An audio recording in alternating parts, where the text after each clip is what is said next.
Hello प्यारे बच्चों, कैसे हो आप लोग। मैं कपिल चौधरी आप सभी का स्वागत करता हूं अपने यूट्यूब चैनल इंस्पायरल स्टडी में। बच्चों, आज हम लोग क्लास 10th का फर्स्ट चैप्टर का पहला पार्ट डिस्कस करने वाले हैं, जिस चैप्टर का नाम है chemical reactions and equations. Video को शुरू करने से पहले मैं आपको बता दूं कि इस वीडियो को क्लास 10th के बच्चे जो सीबीएसई बोर्ड में पढ़ रहे हैं और जो आईसीएसई बोर्ड में पढ़ रहे हैं, वो बच्चे इस क्लास को पढ़ सकते हैं, समझ सकते हैं।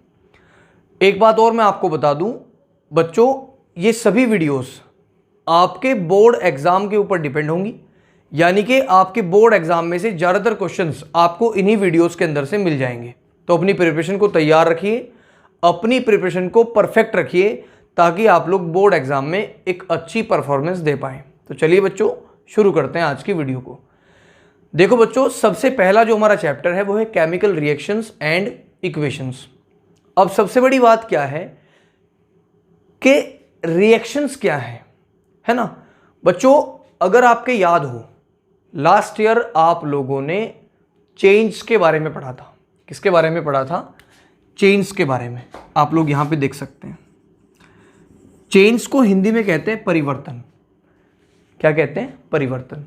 आप लोगों ने दो तरीके के चेंज पढ़े थे, एक फिजिकल चेंज और एक केमिकल चेंज। फिजिकल चेंज वो चेंज था जिसमें चीज़ें रिवर्स हो जाती हैं, यानी कि रिवर्सिबल चेंज, जिसमें कोई नया प्रोडक्ट आपका नहीं बनता है। क्लियर?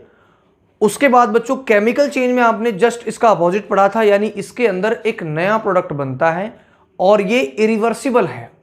अगर आप लोगों को मैं इसके एग्जाम्पल्स के रूप में बताऊं तो फिजिकल चेंज आप मार्कर को देख सकते हैं। अगर मैं मार्कर को थोड़ा सा इससे अलग कर देता हूं, तोड़ देता हूं, है ना, तो मैं वापस इसको ऐसे ही बना सकता हूं। अब बच्चों आप लोगों को इसमें एक चीज नोटिस करनी थी। क्या? आप इसका शेप देखिए। जैसे ही मैं इस कवर को यहां से हटाता हूं, वैसे ही इसका शेप तुरंत चेंज हो जाता है, एकदम चेंज हो जाता है। लेकिन अगर बाद में इसको वापस से फिक्स कर देता हूं तो वापस हमें वही सेम शेप मिल जाता है जो हमारा पहले था। तो इसका मतलब ये है कि आपका जो फिजिकल चेंज होता है वो रिवर्सिबल चेंज है। और केमिकल चेंज की बात करें तो आप लोग अपने घर पे ऑब्वियसली देखते हैं कि आपकी मम्मी रात को दूध में थोड़ी दही डालती है, मट्ठा डालती है, तो उस मॉर्निंग तक वो क्या बन जाता है? आपका दही बन जाती है। उस दही को आप वापस दूध में कन्वर्ट नहीं कर सकते, क्योंकि ये एक केमिकल रिएक्शन है। तो बच्चों एक सिंपल सी बात मैं आप लोगों को बता दूं कि केमिकल चेंज को ही केमिकल रिएक्शंस कहते हैं।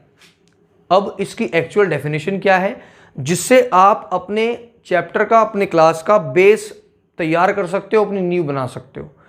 देखो बच्चों, डेफिनेशन पे हम लोग आ जाते हैं।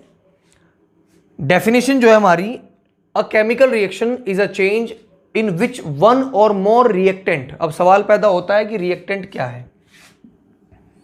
उसके बाद हम लोगों ने यहाँ सब्सटेंस की बात भी करी है, क्योंकि बच्चे 9th क्लास से 10th में है तो ऑब्वियसली सब्सटेंस का तो पता ही होगा, लेकिन रिएक्टेंट उन लोगों के लिए एक नया वर्ड है जो कि समझना बहुत मुश्किल है।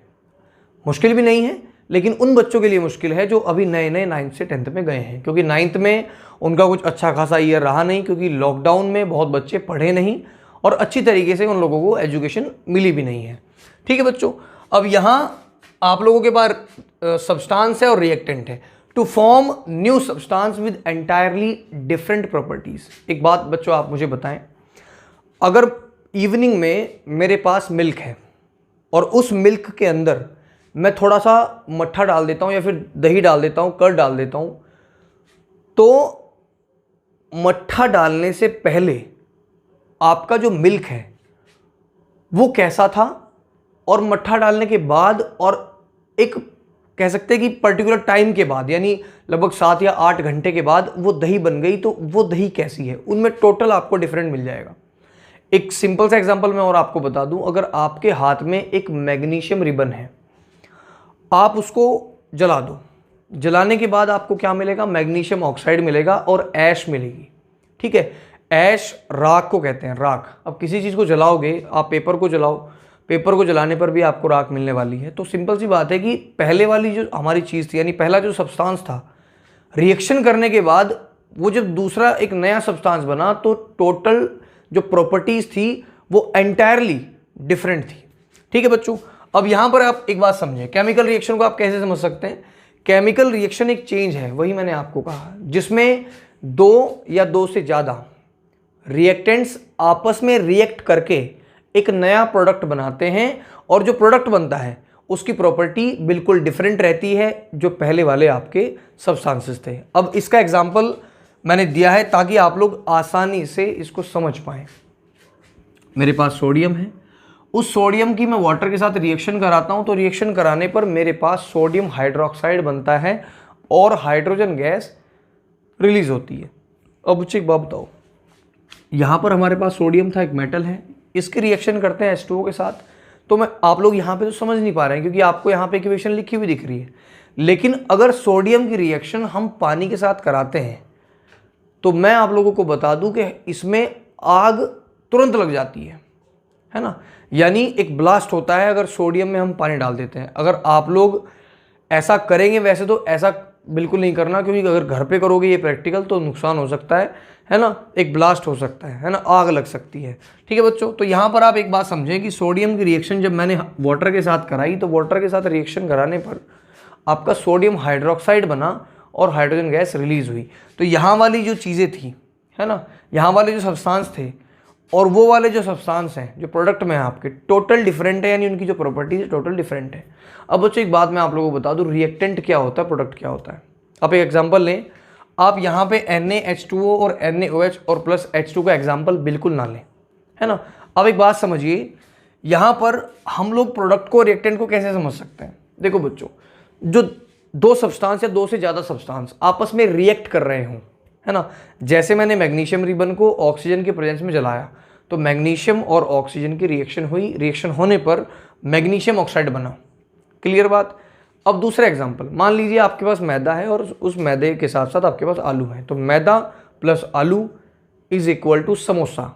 ठीक है, तो यहाँ पर मैदा और आलू क्या है, ये रिएक्टेंट हैं, और जो इन दोनों के रिएक्शन करके आपका प्रोडक्ट बना है उसको हम क्या कहेंगे, उसको प्रोडक्ट कहेंगे, यानी समोसा आपका क्या है, प्रोडक्ट है। तो बच्चों केमिकल रिएक्शन क्या होती है, केमिकल रिएक्शन एक चेंज है जिसमें आपके दो या दो से ज़्यादा रिएक्टेंट रिएक्ट करके एक नया सब्सटेंस बनाते हों, एक नया प्रोडक्ट बनाते हों, उसी को हम केमिकल रिएक्शन कहते हैं। अब बच्चों आप लोगों को रिएक्टेंट का पता चल गया, आप लोगों को प्रोडक्ट का भी पता चल गया।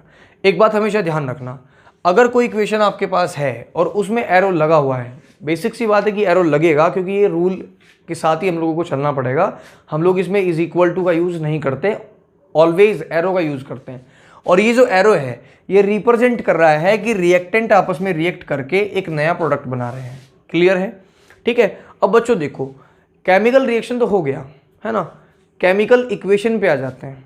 बच्चों ये आपकी जो वीडियोस हैं ये आप लोगों को कंटिन्यूस मिलती रहेंगी आपके यूट्यूब चैनल पर, यानी इंस्पायरल स्टडी पर। अगर किसी बच्चे को पर्टिकुलर कोर्स चाहिए तो वो बच्चा हमारी ऑफिशियल एप्लीकेशन पर जा सकता है, वहाँ पर जा करके उसके लिए प्रतिज्ञा बैच अवेलेबल है, और प्रतिज्ञा बैच अब बहुत जल्द शुरू भी होने वाला है, और कोर्स प्राइस बिल्कुल बहुत ही कम है, यानी 599, उसमें दिक्कत नहीं है, पूरे साल आपको पढ़ने को मिलेगा। तो आप लोग वहाँ पे जा सकते हैं बच्चों, क्योंकि हम लोग आप लोगों के लिए एक बेटर प्लेटफॉर्म तैयार कर रहे हैं ताकि आप लोग आने वाले समय में अपने अच्छे मार्क्स, अपनी अच्छी अचीवमेंट्स इंस्पायरल स्टडी के साथ लाओ, कपिल चौधरी सर के साथ लाओ।